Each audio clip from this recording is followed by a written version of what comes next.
É só para ilustrar melhor e para você entender melhor a diferença entre dor física e dor emocional. E como a dor emocional ela é mais intensa do que a dor física, o pastor Cote, que é o nosso líder lá na missão, ele costuma contar uma história. Ele disse que o filhinho dele machucou o dedo quando ele ainda era pequeno. E ele foi para o hospital, né? Porque precisou suturar, precisou fazer um procedimento. E quando chegou lá, tinha um jovem com a mão na cabeça. E esse jovem gritava e dizia: pai, eu nunca vou te perdoar pelo que você fez. Pai, eu nunca vou te perdoar pelo que você fez. E ele pôde ver, porque teve uma hora que pediram para esse jovem tirar a mão da cabeça. E quando ele tirou a mão da cabeça, o sangue espirrou. E aí tiveram que cuidar da cabeça daquele jovem. O próprio pai daquele rapaz havia atingido ele com, eu não sei se foi uma faca, o que foi. Mas vocês percebem que ele nem estava ligando tanto para a dor na cabeça. Ele dizia: pai, eu nunca vou te perdoar pelo que você fez.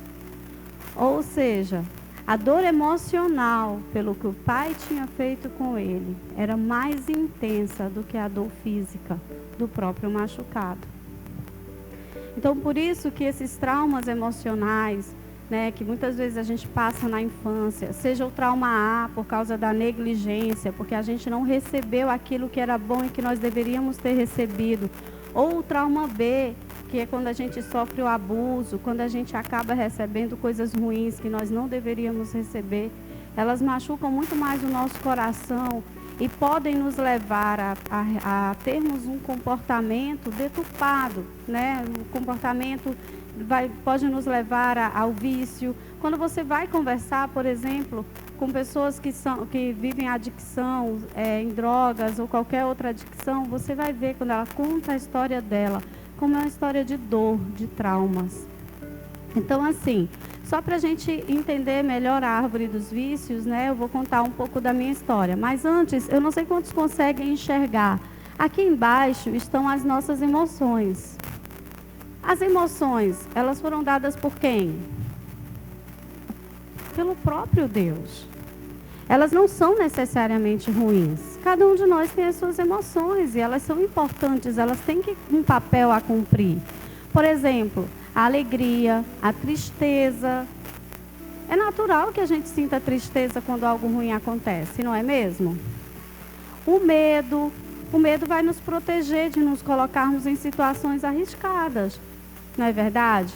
A culpa está bem pequenininha aqui, ó, do lado da vergonha, essa raiz é a culpa. É bom que nós sintamos culpa. Geralmente a culpa vai nos levar a nos arrepender, a pedirmos desculpa, não é verdade? A vergonha, você vê que é a principal raiz que está aí nessa árvore ilustrada. O luto, é natural que a gente passe por um processo de luto se a gente perde alguém ou alguma coisa. Inclusive, se você não passar pelo processo de luto, você tende a adoecer. Por exemplo, uma pessoa que perde alguém importante na vida dela, essa pessoa morre, passam 10 anos, ela ainda está chorando aquela perda. É normal? Não é normal, mas ela precisa passar pelo luto. O nojo, a ira. Então, assim, a Bíblia vai falar: irai-vos, mas não pequeis. Então, as nossas emoções, é natural que elas estejam ali, elas foram dadas por Deus. O próprio Deus sente essas emoções. O próprio Deus vai falar que deu a ira do Senhor, vai falar sobre essa questão da tristeza, né? O Espírito Santo, ciúme, alegria. Então, assim, são as nossas emoções. E você vai ver uma raiz também lá, fatores hereditários. Daqui a pouco eu vou explicar porque ela está lá. Mas o que eu estou querendo dizer é que o problema não são as nossas emoções. O problema é quando elas foram feridas. O problema é quando acontecem coisas desde a nossa infância, às vezes na nossa juventude, na nossa história, que ferem as nossas emoções, de modo que elas fiquem adoecidas. Por exemplo, uma das doenças do século, né, a grande maioria das doenças do século hoje em dia estão relacionadas a questões emocionais. A questão da síndrome do pânico. Que emoção foi ferida ali? aquele medo excessivo? Foi ferida a emoção medo. Aconteceu alguma coisa com aquela pessoa, às vezes foi um assalto pelo qual ela passou, uma situação que feriu essa emoção e ela não superou e ela desenvolveu a síndrome do pânico. A questão da depressão é uma tristeza adoecida. A Bíblia vai falar que o choro pode durar uma noite, mas a alegria vem pela manhã. Ou seja, o choro pode durar um tempo, mas uma hora ele tem que passar. Se a pessoa está ali, naquele processo depressivo já há anos, é porque essa emoção, tristeza, está adoecida. Ela não conseguiu voltar ao seu estado de alegria.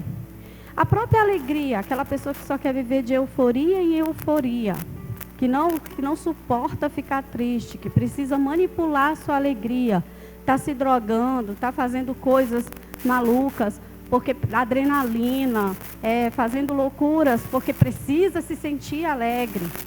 Tem algo errado. Essa pessoa não consegue lidar com a quietude, certo? E esse tipo de adoecimento nas emoções vai desenvolver essa questão dos vícios. E os vícios não são só questão de drogas e sexo e jogos. Não, muitas vezes são coisas que é até considerado, vamos dizer, boas. Por exemplo, trabalhar é bom? É bom. Trabalhar é bom. Mas e aquela pessoa que é viciada em um trabalho? Que trabalha todo dia sem descanso e não chega cedo em casa, fica horas no trabalho, foge de voltar para casa, enrola o máximo que ela puder no trabalho. É normal? Muitas vezes ela está fugindo de uma dor emocional, porque de repente a casa dela é um ambiente adoecido. E ela quer demorar o máximo possível para chegar em casa. Muitas vezes é uma pessoa solitária, na casa dela não tem ninguém, ela vive sozinha. Então ela retarda o máximo possível a hora de ir para casa, porque não vai ter ninguém lá. Essa questão da comida. Comida é uma coisa boa. É uma coisa até necessária, nós precisamos comer. Mas e aquela pessoa que está viciada em comida? Que já desenvolveu uma obesidade? Que a ansiedade dela é tanta que ela precisa comer por causa da sua dor emocional. Nós tivemos contato com uma família que infelizmente, o casamento está ruído e a mãe foi embora com os filhos. Vai fazer 1 ano agora em abril. E a filha de 20 anos, se eu não me engano, ela já engordou 20 quilos nesse 1 ano, por causa da dor emocional de verem os pais se afastarem, se separarem, estarem nesse processo, que talvez até infelizmente, com o menino no divórcio, a gente foi até acionado para tentar ajudar. Estamos aí orando para que, em nome de Jesus, haja restauração. Mas você vê, essa menina ganhou 20 quilos. Por quê? Porque ela foi para a comida, como uma fuga. Então, geralmente, os vícios vão ser essa fuga da dor emocional. Olha a religião ali. Sabe aquela pessoa que, às vezes, até na igreja evangélica, ela se converteu e agora ela só quer estar dentro da igreja. Tem horas que o marido dela, minha filha, leve logo a cama para a igreja. Que a mulher só vive na igreja. Quer estar limpando, quer estar cuidando, quer participar de todas as programações da igreja. Já virou uma religiosidade. Talvez é porque esse ambiente de casa está ruim. Mas é a maneira certa de lidar? Viver na igreja? Não, não é. Pessoas. Está lá vício em pessoas. Aqui fala muito da dependência emocional, ou então da codependência. O que é a codependência? A dependência emocional. Falando assim, trocando em miúdos muito rapidamente. O codependente quer ser o Espírito Santo na vida do outro. Sabe aquele que quer resolver os problemas do outro? E muitas vezes está alimentando o problema do outro. O codependente é aquele que, por exemplo, a mãe, por exemplo, o filho é viciado em droga. E ela não aguenta ver o filho ali com a necessidade da droga, vai lá e compra droga para ele. É codependência. Está alimentando o vício daquela pessoa. E o dependente emocional é o contrário, é aquele que considera o outro o Deus dele. Quer viver, é possessivo com relação a alguém. quer viver na cola daquela pessoa, acha que a vida dele depende daquela pessoa. Se aquela pessoa, às vezes, é um namorado, se ameaça terminar o relacionamento, ele diz que vai se matar, vai se suicidar. Isso é dependência emocional. Isso é o vício em pessoas. São as emoções adoecidas. E o que é o fator hereditário, Raiuca? Pronto, vamos lá.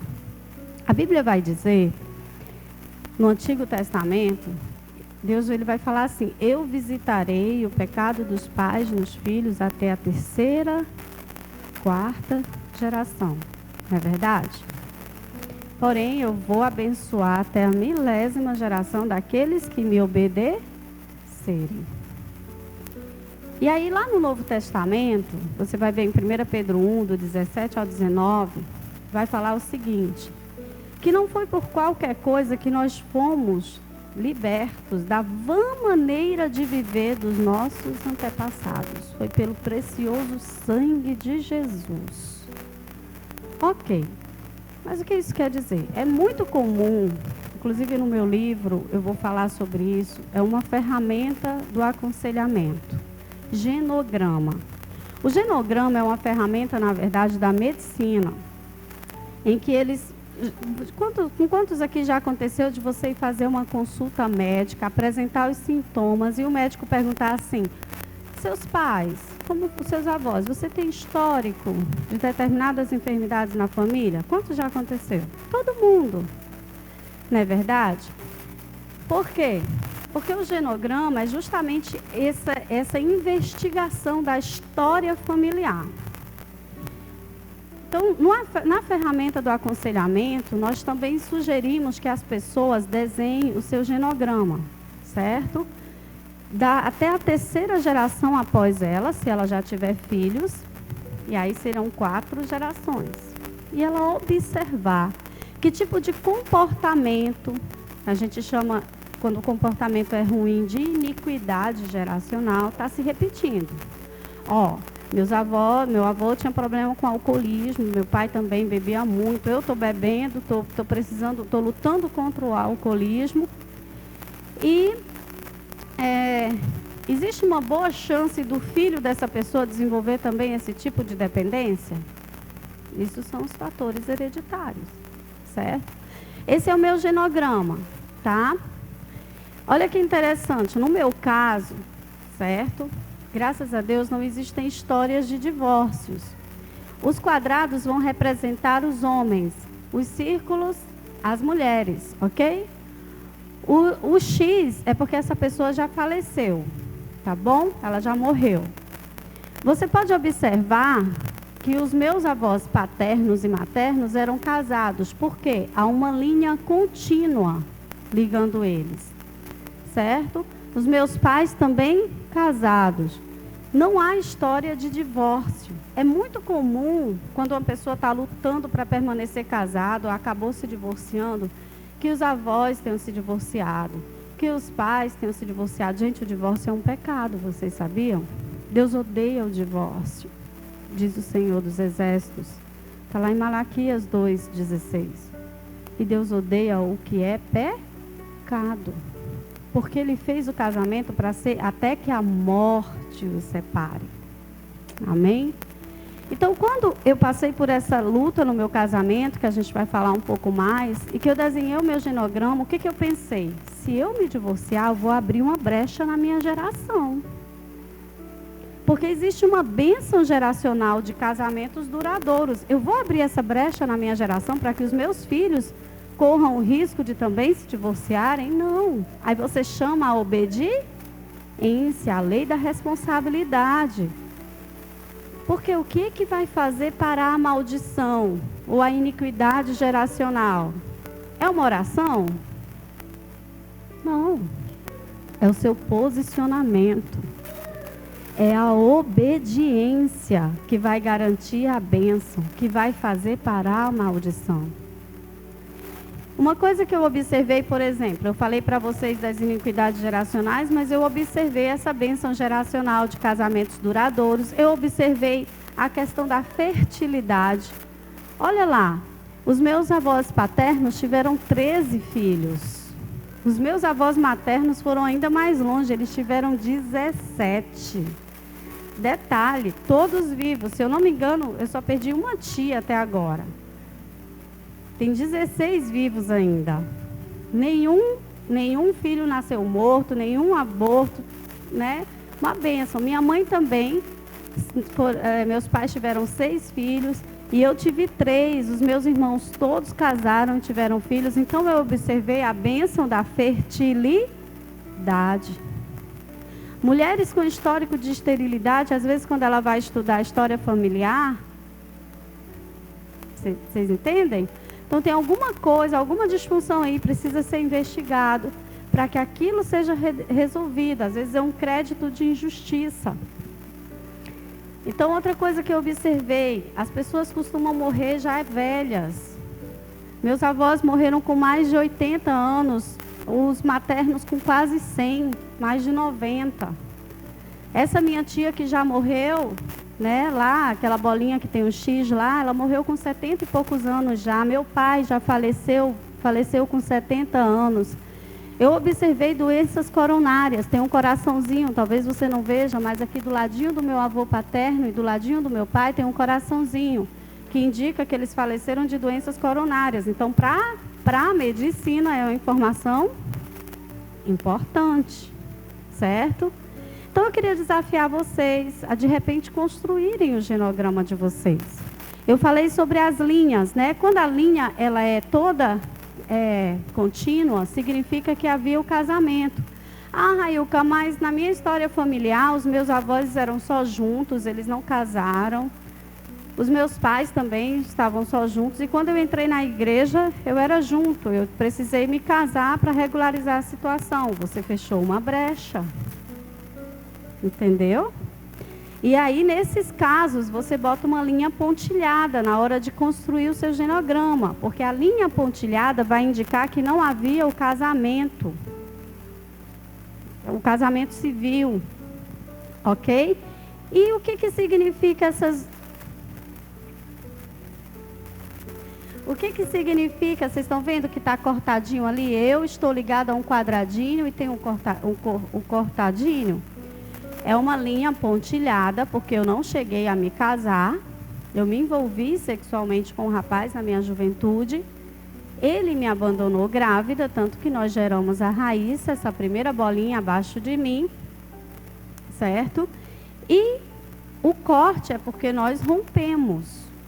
Eu rompi com esse rapaz. Supondo que houve o divórcio, a linha vai ser contínua com o corte, porque houve o casamento, mas houve a quebra, que seria o divórcio, certo? Só rapidamente para vocês entenderem. Amor, eu quero voltar para a árvore dos vícios. Vocês entenderam o genograma? Você pode observar as iniquidades geracionais, as bênçãos geracionais que você pode estar reivindicando sobre a sua vida. Por exemplo, eu observei a longevidade. E eu passei por um processo de quase morrer, né? Eu vou contar essa história para vocês. E naquele dia Deus me fez lembrar, né? No dia que eu acordei e sobrevivi todo aquele processo, Deus me fez lembrar dessa bênção geracional, de que eu só vou morrer quando eu estiver idosa. Porque isso, para a glória de Deus, tem acontecido na minha família. Vocês já ouviram histórias? Eu já ouvi cada história, porque nós trabalhamos com EIFOL. E nós já ouvimos nas salas de aconselhamento muitas histórias. Olha, na minha família, todos os homens morrem aos 30 e poucos anos. Olha só, o que aconteceu? Que crédito de injustiça, o que aconteceu que precisa ser redimido nessa história familiar para que a coisa se resolva, né? Para que isso não aconteça mais a partir da sua geração. Então, isso precisa ser investigado. Vou contar para vocês um pouco da minha história. Os meus pais se casaram num casamento arranjado. E eu tenho pouquíssimo tempo. Tá. Os meus pais se casaram num casamento arranjado. Meu avô, pai de minha mãe, morava numa fazenda. E meu pai era comerciante e foi fazer negócios com meu avô. E aí, minha mãe que abriu a porteira da fazenda. Então, durante ali as negociações com meu avô, meu pai negociou também casar com a minha mãe. Quando meu pai foi embora, o meu avô só olhou para minha mãe e disse: olha, aquele homem que acabou de sair daqui vai ser o seu marido. É justo um negócio desse? 6 meses depois se deu o casamento. Sendo que a família da minha mãe, imagina, 17 irmãos numa fazenda. Havia muitos tipos de abuso, violência, muitos tipos de abuso. Só para vocês terem uma ideia, já com idade avançada, os meus avós precisaram ser separados, porque o meu avô bateu na minha avó com uma enxada e quase quebrou, na verdade, o maxilar dela, ela precisou passar por cirurgia e tudo. Então, a minha mãe vinha desse ambiente, né? E meu pai tentou devolver minha mãe. Depois de casado, tentou devolver minha mãe por causa de uma situação. E aí meu avô disse: não, agora ela é sua, se casou com ela, não tem nada a ver comigo mais. Então, a minha mãe vivia nessa situação. Isso lá no Ceará, interior do Ceará. E aí, continuaram casados. Meu pai voltou para casa com ela. Meu pai queria muito ser pai de menino.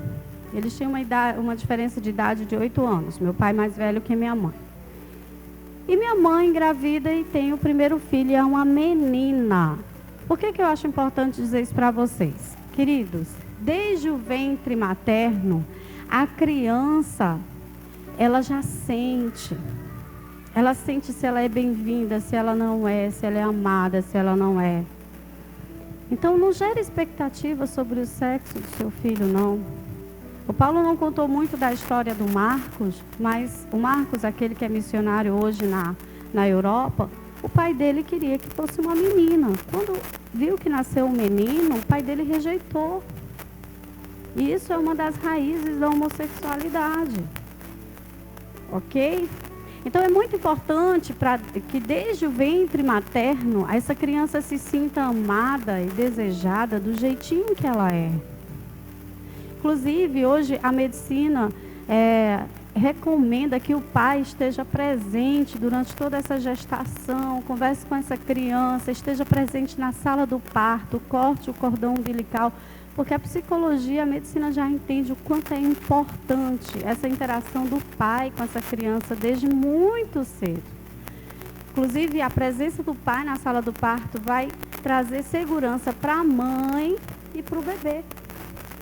Que é um dos papéis do homem, do pai, oferecer essa questão da proteção, da segurança. Então, meu pai, ele desejava que eu fosse um menino. Eu era a segunda gravidez da minha mãe. E eu senti essa rejeição desde o ventre.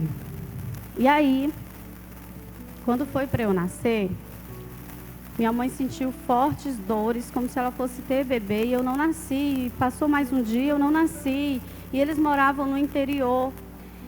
E aí o médico local, lá não tinha estrutura hospitalar, recomendou que meu pai levasse a minha mãe para uma cidade vizinha que tinha uma estrutura hospitalar. Meu pai foi lá e levou. Porém, ele não ficou com ela. 70 quilômetros lá dessa cidadezinha do interior do Ceará, era até já no Piauí, a cidade onde eu nasci. E meu pai simplesmente deixou minha mãe lá comigo para eu nascer. Passaram-se mais quase 15 dias para eu nascer. E finalmente eu nasci. Minha mãe conta que foram dias muito difíceis, ela sentia dores fortes, no mesmo horário eu não nascia. E ela sentiu vontade de me tirar à força, de pegar uma faca e me tirar do ventre dela e tudo. Ela conta bem complicado mesmo esse processo do meu nascimento. E aí eu nasço, graças a Deus nasci com saúde. Meu pai não vai nos buscar no hospital. Minha mãe vai sozinha, faz aquela viagem comigo recém-nascida e chega em casa e encontra uma outra mulher dentro de casa que meu pai havia colocado para ajudar minha mãe a cuidar da minha irmãzinha, que tinha só 1 ano. Só que o meu pai estava envolvido sexualmente com essa mulher. Ou seja, eu já nasci nesse contexto de muita rejeição do meu pai com relação à minha mãe e de adultério. E aí minha mãe fala para o meu pai: você precisa escolher. Meu pai escolhe a outra. E minha mãe diz para mim que começou a arrumar as coisas para ir embora.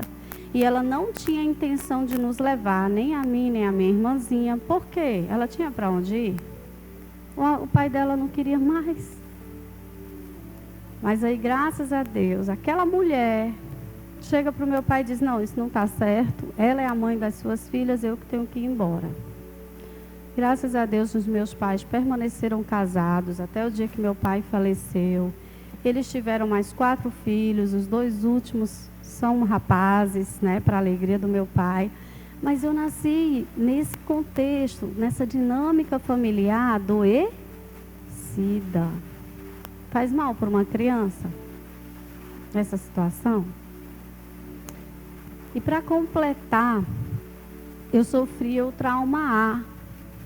O que é o trauma A mesmo? A negligência. Quando a criança não recebe o que ela precisa. Por exemplo, eu só mamei até 1 mês, porque a minha mãe não tinha condições emocionais de me amamentar. Por isso que é importante.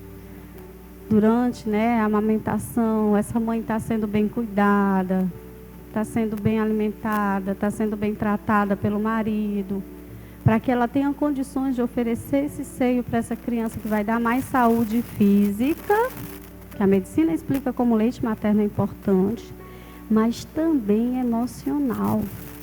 O bebê precisa desse contato com a mãe, porque até os 7, 8 meses ele acha que ele ainda é parte da mãe. Quantos já tinham ouvido falar disso? Então, eu sofri essa negligência. E o meu pai, por sua vez, também não nos tocava muitas vezes. Não nos colocava no colo. E aí, pelo que eu me lembro, a partir dos meus 4 anos, eu comecei a sofrer o trauma B. O que é o trauma B? Quando a criança recebe o que ela não deveria receber. Um homem estranho, amigo do meu pai, que visitava a nossa casa, me colocava no colo dele e me tocava de forma indevida. Eu sofri o abuso sexual. Parou só quando eu tinha 7 anos, porque os meus pais se mudaram daquela cidadezinha do interior do Ceará para a capital, Fortaleza. Ou seja, o abusador parou de frequentar a nossa casa. O abuso sexual na infância é algo que pode ferir muito as emoções de uma criança, ao ponto dela desenvolver pelo menos 3 coisas. A primeira, ela pode se tornar um compulsivo sexual. Isso aconteceu comigo na infância. Eu comecei a me masturbar compulsivamente. Se você está observando que tem uma criança com essa prática, com muita tranquilidade, pergunte a essa criança se alguém está tocando ela de forma indevida. É um forte indício de que ela está sendo molestada, abusada. Segundo, eu também passei por isso. Essa criança, ela pode se tornar alvo de abusos sistemáticos. Ela pode se tornar vítima de abusos sistemáticos na sua história, quando ela na juventude, às vezes ela se casa com um abusador. Isso aconteceu comigo. Ela se torna vulnerável. Por quê? Porque é como se ela tivesse perdido essa questão de dizer, esse corpo é meu, ninguém toca se eu não quiser, se eu não deixar. E terceiro, às vezes essa criança nunca mais passa por esse tipo de trauma. Inclusive, é trauma também, é também abuso sexual. A criança crescer ouvindo o pai e a mãe dizer que sexo é pecado, que sexo é errado. Hoje eu aconselho muitas esposas que casaram virgens, marido casou virgem, marido trata muito bem, elas têm uma série de bloqueios. Porque elas cresceram ouvindo que o sexo é errado, é pecado. Elas não conseguem ter uma plenitude na sua vida sexual conjugal. Olha só. Então, uma terceira coisa que pode acontecer, essa pessoa que sofreu abuso sexual na infância, é de quando ela se casar, ela vai ter bloqueios. Porque durante o ato sexual com o seu marido, com a sua esposa, vai remeter aquilo que aconteceu lá no passado. Quantos estão entendendo? Faz sentido para todo mundo? Ok. Eu atrasei um pouquinho, mas eu vou dar agora o intervalo. Mas antes de dar o intervalo, eu gostaria que fosse entregue para cada pessoa um balão. Nós vamos fazer, quem for recebendo o balão e um palito de dente. Quem for recebendo, vai ficando em pé. Nós vamos fazer uma pequena dinâmica para todo mundo acordar e a gente poder sair para o intervalo, certo? O que vai representar esse balão? Esse balão vai representar as suas emoções, certo? O que acontece? As emoções, elas são boas, elas foram dadas por Deus. Você está recebendo aí as suas emoções, elas são boas. Dá uma esticadinha no seu balão, mas não enche o balão agora. Paulo, vem para cá. Ih, eu acho que ele saiu, não sei. Saiu? Ok. Estica o seu balão, porque nós vamos já enchê-lo, mas não enche ainda. O que o balão representa? As nossas emoções, certo? Elas foram dadas por Deus e elas são boas, ok? Amém? E o que a gente vai fazer com as nossas emoções? Nós vamos encher as nossas emoções, mas tem um processo, tá? Então não encha agora. Eu vou dizer como você tem que fazer. Você recebeu o balão e o palito de dente, fica em pé. Nós ouvimos falar aqui sobre o que é que vai gerar a bênção. O que vai gerar a bênção? A obediência. Durante esse final de semana, nós estamos ouvindo muitas instruções, não é verdade? Adianta ouvir e não obedecer? Não. Então, assim, eu vou dar algumas instruções para você. E se você fizer direitinho como eu te orientar, você vai garantir o quê? A bênção. Amém? E o Paulo precisava estar aqui nesta hora. E eu não sei onde ele foi. Mas vamos lá, vou tentar fazer sozinha. Eu gostaria que você enchesse o seu balão sem usar as suas mãos.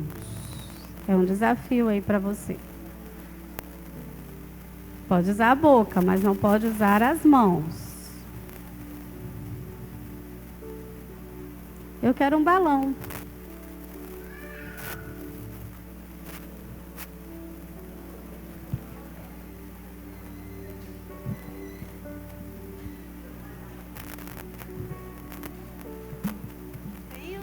Sem usar as mãos. Quem tiver com dificuldade, tira o balão da boca, faz mais exercício com ele. Força!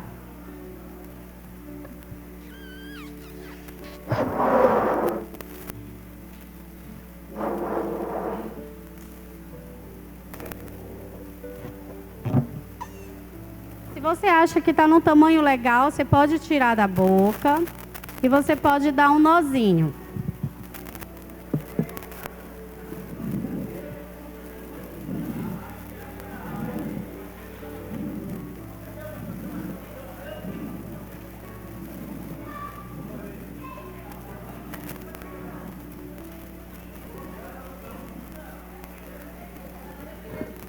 Quem não conseguiu? Mostra aí para mim o balão. Levanta a mão. Veja se consegue substituir o balão. Vai que o balão seja o problema. Substitui o balão aí dessa galera, gente. Quem conseguiu faz assim.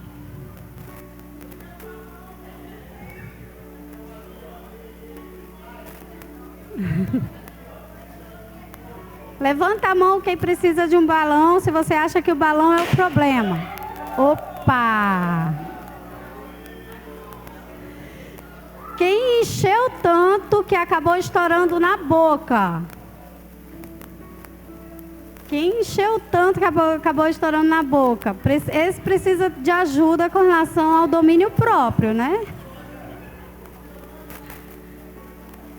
Quem conseguiu encher direitinho, ficou grandinho assim, você é perseverante, você é obediente, parabéns. Agora, se seu balão ficou pequenininho, tem que vigiar na perseverança. Ser mais perseverante para alcançar o objetivo, para alcançar a bênção.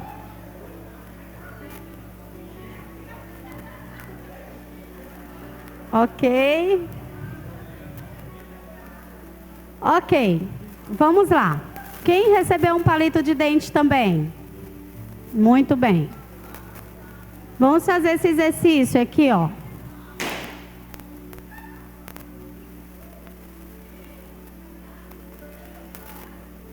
Cuidado para não estourar suas emoções.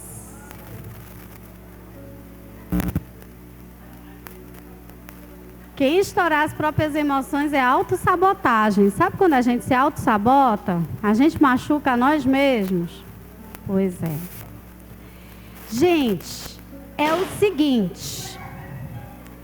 Eu vou dar 1 minuto de relógio para você proteger o seu balão. Vai já começar. 5, 4, 3, 2, 1, já!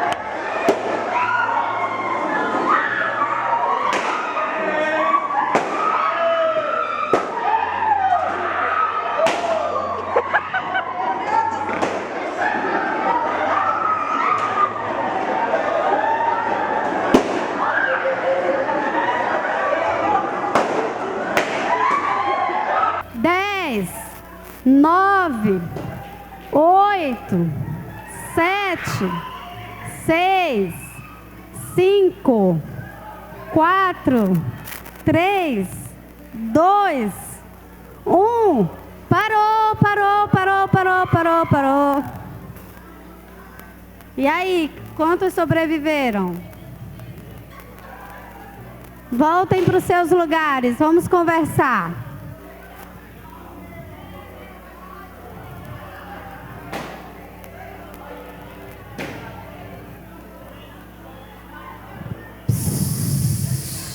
Vamos conversar aqui. Qual foi a instrução que eu dei? Proteja o seu balão. Em que momento eu mandei você estourar o balão do seu irmão?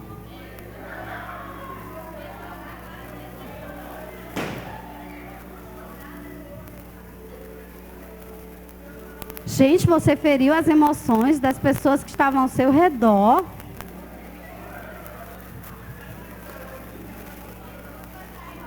Quem foi lá e destruiu as emoções da própria esposa?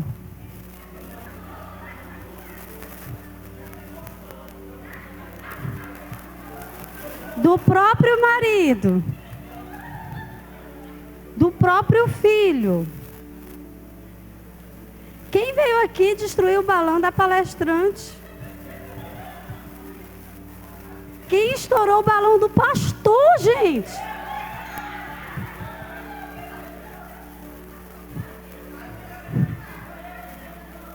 Vocês percebem o que eu fiz? Eu induzi vocês ao erro. Gente, nós estamos trazendo para vocês esses dias e o pastor tem pregado nesse altar todo esse tempo. O quê? A verdade. Mas a gente está recebendo lá fora um monte de informação. Vocês percebem a sutileza de Satanás? Do inimigo das nossas almas. Quantos conseguiram entender? Gente, você precisa cuidar das suas emoções, mas você também precisa cuidar das emoções das pessoas que estão ao seu redor, que você mais ama. Quando a gente está na sala de aconselhamento, o que a gente mais ouve? A pessoa tem que perdoar o próprio pai, porque o pai não cuidou das emoções dela. A esposa lidando com a dificuldade de perdoar o próprio marido, porque o marido foi lá e feriu as emoções dela. Vocês percebem? É uma dinâmica simples, mas olha o entendimento. E nós precisamos estar atentos a isso. A não deixar que firam as nossas emoções, a guardá-las em Deus, mas principalmente a cuidarmos para também não sermos pedra de tropeço e ferirmos as emoções, às vezes, da pessoa que a gente mais ama, do nosso filho, da nossa esposa, que nós deveríamos amar, do nosso marido, não é verdade? Amém? Então eu quero encerrar esse tempo com essa reflexão e a gente volta daqui a pouco. Pai, obrigada. Em nome de Jesus, abençoa o alimento dos lanches. E em nome de Jesus, voltamos em 15 minutos. É sobre essa questão dos fatores hereditários muito rapidamente. Primeiro, não é uma sentença. Não é porque os seus avós fizeram, seus pais fizeram e você vai fazer, né? A medicina até explica muitas coisas, né, com relação à enfermidade. A questão do alcoolismo. Muitas vezes o avô foi alcoólatra, o pai foi alcoólatra, mas esse filho disse, eu vou passar longe de álcool, eu não quero fazer isso, eu não quero beber. Às vezes nem é cristão, mas toma essa decisão, certo? Agora, se ele beber um copo de álcool, é muito provável que ele acabe se tornando viciado, porque já existe uma predisposição. Assim também é com as coisas espirituais. Então não se trata de uma sentença, é uma herança espiritual maligna, certos comportamentos pecaminosos, mas que nós temos, principalmente por causa do sangue de Jesus, né? Vai dizer lá em 1 Pedro 1, do 17 ao 19, foi pelo sangue precioso de Jesus que nós fomos purificados, que nós fomos redimidos da vã maneira de viver dos nossos antepassados. Agora, pode ser que você identifique que é uma coisa que você está lutando hoje e te ajude a entender, porque existe, é como se fosse, vamos colocar aqui, existe a lei da responsabilidade, que é o livre-arbítrio. Eu tenho livre-arbítrio e é 80%, fica só 20% para a questão da lei da herança.